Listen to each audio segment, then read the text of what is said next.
I should apologise. I've been to Naples a number of times. I've not learned how to speak like a Neapolitan. Hence, I have to speak in English. My apologies. Closer. Is that better? Better. Okay. I'm going to talk not quite about Vico. I'm going to talk about the notion of progress.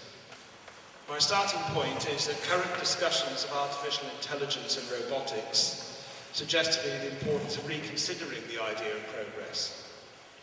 For example, in the Transhumanist Declaration, we find the following passage. Although all progress is change, not all change is progress. Fine, but how do we know which is which? In this I shall focus on Collingwood, but of course bearing in mind that he was a keen student of Vico, translator of Croce's book on Vico, and someone who followed their footsteps in paying attention to the logic of question and answer. I'm going to essentially elaborate a couple of passages from Collingwood's book, The Idea of History, and consider them. The background to this, of course, I will make the paper available in 2 different forms to go on the website. I have here a copy of the Robotics Law Journal, which some of you may be interested in looking at. I have here a copy of a book called Robot Rules, equally. You might, because these are exactly the sort of discussions about politics, morals, and regulation of the sort of things that we are talking about in this conference. Okay, Collingwood wished to show both that progress is possible and also that it's not inevitable. But, of course, what is progress? If it can occur, how do we know that it has? And in what can there be progress? In other words, does the idea of progress have universal or limited domain? We can characterize progress as the attainment of a new state of affairs superior to a previously existing one. But what do we need to know in order to make that judgment? And for Collingwood, there's no general answer to this. He says there's no necessary law of progress in history. The question, however, is whether any particular change has been an improvement. And he says that can only be answered on its merits in each particular case. But who makes that judgment? Collingwood says the historian, by which he means each of us insofar as we're thinking historically. He then argues that there's one essential condition for the possibility of judging whether there's been progress, which is that we must be able to compare 2 different periods or ways of life as a historian by reenacting or reconstructing for ourselves the experience or the life of each phase. That's just a condition. We then have to ask whether or not the move from one to the other is progress or not. And reenactment, in Collingwood's sense of that term, doesn't tell us that. But he does give us a criterion, which I shall quote. If thought in its first phase, after solving the initial problems of that phase, is through solving these brought up against others which defeat it, and if the second solves these further problems without losing its hold on the solution of the first, so that there is gain without any corresponding loss, then there is progress. And there can be progress on no other terms. If there is any loss, the problem of setting loss against gain is insoluble. So he gives us a criterion for progress, but it raises a number of questions, which I will try to address. First, he immediately qualifies the universal applicability of this criterion by limiting its application. He says, it would be idle to ask whether any one period of history taken as a whole showed a progress over its predecessor, because we can't take a period of history as a whole. We must select certain aspects of experience and confine our search for progress to these. And that's the key phrase, certain aspects of experience. Now, all of what I've just said seems clear, and it seems precise, but maybe it's too clear and too precise, because the criterion that Collingwood gives us may be impossible to satisfy. In other words, we may have a criterion and then show that progress has never occurred according to that criterion. One problem is whether we can ever find a situation in which there is gain without corresponding loss. It seems unlikely that we could. But Collingwood seems to be claiming that unless we can, there's no possibility of claiming progress. So there's a danger here of the criterion destroying the possibility of our being able to say that there is ever progress. Collingwood doesn't help us out here either, because he's an anti-utilitarian. He doesn't want to say that we can offset one gain by one person against another person's losses. He says the happiness of a peasant is not contained in the happiness of a millionaire. So utilitarianism doesn't help us out. So we have to think about qualitative differences and moral evaluations. Let's see how we get on. One way out is to accept Collingwood's exclusion of the possibility of comparing historical wholes and to embrace the weaker claim that we take a delimited aspect of experience and then ascertain the existence of progress using this criterion, narrowing the domain, in other words. We don't claim progress in history as a whole, we claim it in a particular aspect of history, or a particular aspect of whatever it is we're talking about. So, for example, ask anyone a straightforward question. Do you prefer to go to the dentist now or 200 years ago, or even 50 years ago? The answer is, in my case, now. There seems to be progress in dentistry, and we can measure this by simple criteria according to pain and speediness of operation and all sorts of other things. Maybe you can say the same in surgery, maybe you can say the same in certain aspects of scientific inquiry. Because here we do seem to have gain without any obvious loss. So this satisfies both of Collingwood's criteria, both the idea of gain without loss, and also, but we're doing this by narrowing the domain, as he also suggests. Whether we can talk about progress in politics, social affairs, civilization, is a different question. To take a different example, it was reported, I think last week, that a powerful antibiotic that kills some of the most dangerous drug-resistant bacteria in the world has been discovered using artificial intelligence. Apparently, I'm just going by the reports, it would have been impossible to screen all of the 107 million compounds, or whatever, by the conventional route of obtaining or making the substances and testing them in the laboratory. Now, assuming that to be true, this is an example of progress in a limited domain. We're able to do something using artificial intelligence that hitherto we could never have done. So that seems to be an example in a limited sense, in a limited domain of progress. But whether artificial intelligence as a whole we can construe as progress is quite a separate question. Let's say something a little about politics and ethics. Collingwood is sceptical about progress in ethics, at least as relating to individuals' moral conduct, rather than in the development of moral, institutional and legal frameworks. In other words, he doesn't think that we can have moral progress per se, for reasons that I'll now give. His reason is this: goodness is a product not of civilization but of individual human action. My moral worth, your moral worth, depends not on circumstances but on the way we confront those circumstances. My action doesn't make you better and your actions don't make me better. Now, moving to politics for a moment, he does argue that political progress, we can say, is possible because it concerns institutions, customs and laws, rather than just individual moral responses to circumstances.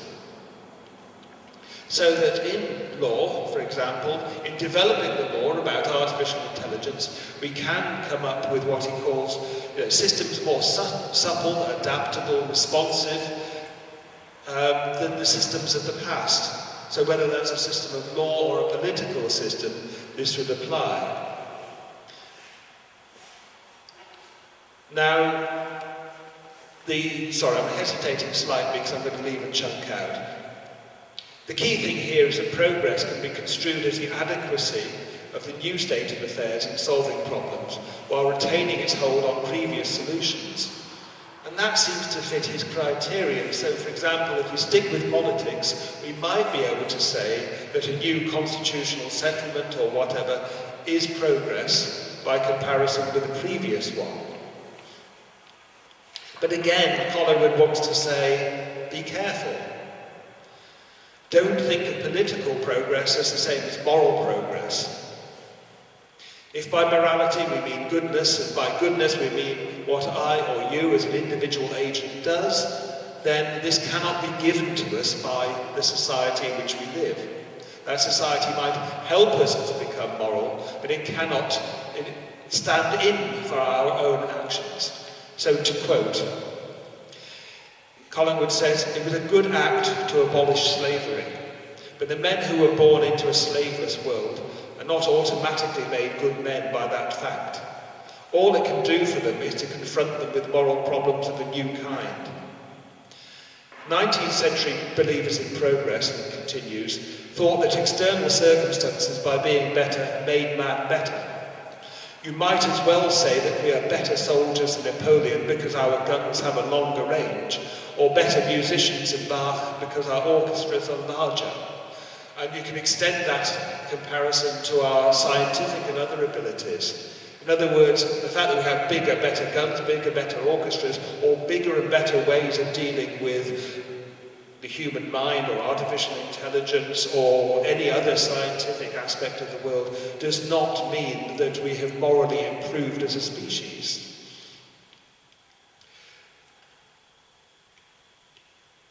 Clearly what Collingwood wants to do is to avoid moral complacency. We can't devolve our moral responsibilities onto someone else. So, when he says there's no progress in morality, he says this is because the life of morality consists not in the development of moral codes, but in their application to individual problems and conduct. However, we can talk about progress in the moral codes. That is conceivable as progress. So the point here is that Collingwood is again making the distinctions between institutions and individual responses to institutions at any given period of history.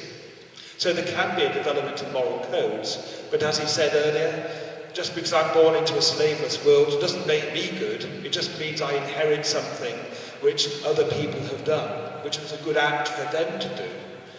I have my own problems to deal with. So codification of moral rules and whatever in our social institutions is very important. And the same applies to politics as well, as I've already said. But we have to be very careful about any claim we might make about stating that we ourselves there's any sort of automatic moral progress in the sense that individuals become more moral over time.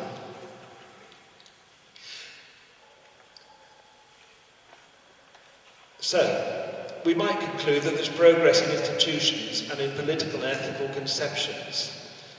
It doesn't follow through to individual agents who always face the challenge of determining their own actions for themselves. At this point, we can see that reliance on ethical evaluations in itself provides us with an additional criterion to escape the conundrum which Collingwood has presented us.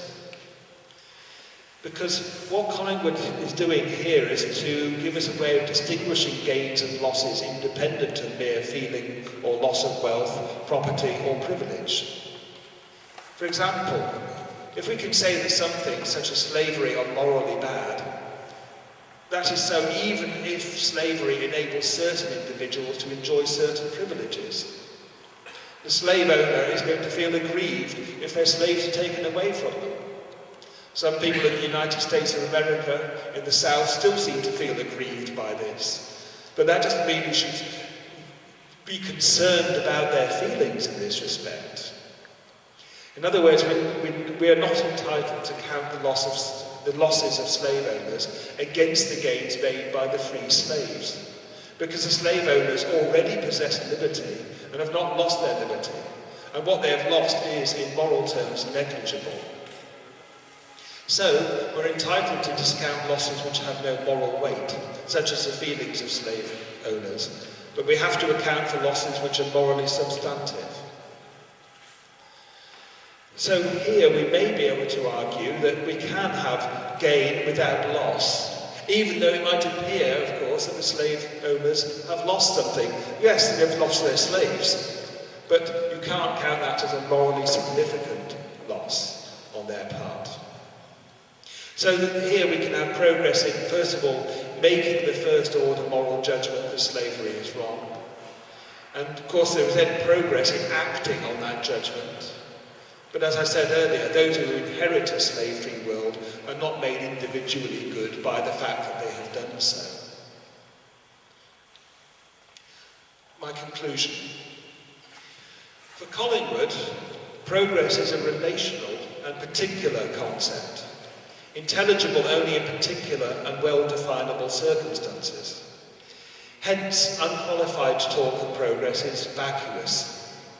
Progress in the historical process as a whole is not something we can intelligibly assert because the relevant points of comparison cannot be made. We can, however, intelligibly speak of progress when the domain is circumscribed in such a way as to allow us to do so. This is precisely because it's a relational concept, holding between terms which have to be specified precisely. And these related terms cannot be historical totalities. So we have to be careful of the domain and the aspect of that domain in which we claim to discern progress. Whether progress is or is not intelligible in one domain is not in itself a reason for supposing it to be intelligible in a different domain. Take my example of dentistry or surgery. Yes, maybe you can have progress there, but it doesn't follow that going somewhere else the same holds. You have to look at it in the individual case. But I want to go back for my final words to Collingwood's initial criterion. Is his initial criterion too stringent to be of any value and therefore self-defeating? In what we might take to be morally neutral domains, are we still faced with the possibility that Collingwood, far from defending the possibility of progress, has in fact eliminated it? One obvious candidate here is progress in the natural sciences, and one of the standard views of progress there is precisely in accordance with the terms that Collingwood laid out: gain without corresponding losses, explanatory power without the loss of what was previously explained under a previous, let's say, paradigm. But of course, if one accepted a Kuhnian view of the history of natural science, that would blow this apart. So there's a debate to be held there about progress in natural science. However, despite that problem, I think you can still say that there might be domains suitably delineated where progress can be shown to be both possible and actual. But of course, the objection would be that by losing hold of the big claim, progress in civilization, progress in science as a whole, and going to look at progress in dentistry or some other small domain that ultimately becomes very narrow and very trivial. We can talk about progress, but progress in something which is relatively small, and this might seem not to account for our normal way of wanting to use the term progress. So we might be right to worry that the victory of being able to make claims about progress had been bought at the expense of narrowness and irrelevance. And if that's so, we would have to deconstruct Collingwood's criteria and start again. Well, I've already given an indication of how one might refine those criteria. So when Collingwood says that the problem of setting loss against gain is insoluble, well, although the differences might not be measurable, it doesn't follow that judgments cannot be made of relative significance or importance, and I said that earlier. Another way of dealing with this is to ignore or weaken other than in the narrower domains, which I've already spoken about, the criteria themselves by making judgments of significance and giving reasons for those judgments, while allowing that there has been loss. So you accept loss, but then say that that loss is insignificant. Actually, this resolves the second into the first, because what we're doing is selecting certain aspects of experience and confining our search for progress to these. And in doing that, we focus our attention in relation to our particular purpose on certain features of a given way of life or state of historical affairs or scientific activity, and ask whether in relation to these specific features there has been progress. There's every chance that even on Collingwood's stricter criterion we'll be able to do this, precisely because delineating domains, narrowing the domains, makes the task manageable. We then avoid making grand claims about periods of history taken as a whole. And finally, if we want to talk about history as a whole, well, we have to choose a proxy. We have to choose something that for us symbolises what we might think of as being the important thing about a period of history as a whole. So, for example, if we take slavery, its presence or its absence, as being an important aspect of a society, we might say, according to that criterion, if you have slavery, you're not so good as a society which doesn't have slavery, and the move from one to the other is a form of progress. But that is not making a claim about the society as a whole. It's not dealing with the question about whether, Greek artistic achievements were only possible on the presupposition of slavery, and hence we can't really compare. No, it's simply saying, let's take slavery as a proxy. On that measure alone, then we can talk about progress. And we might want to then make the evaluative judgment, but this is a second question, of whether we allow that proxy to stand in for the whole and say it's more important than anything else. But the argument has to be made, there is no automatic claim here to progress. So, final words. The answer to the initial problem I set up is twofold. First of all, we draw together a range of differently delineated answers in different domains. And we do this because, and it's only if we forget this that the danger of trivializing the concept of progress really emerges, because we can ask as many questions as we like about different aspects of the historical phase we're studying. And secondly, we consider them together with a sympathetic understanding that although gain and loss might be incommensurable, especially when taken as a whole, the fact of gain and loss is nonetheless identifiable, and we can understand the different points of view within the historical process which give rise to different internal claims of whether or not a particular change or development has been progressive or otherwise. Thank you very much for listening.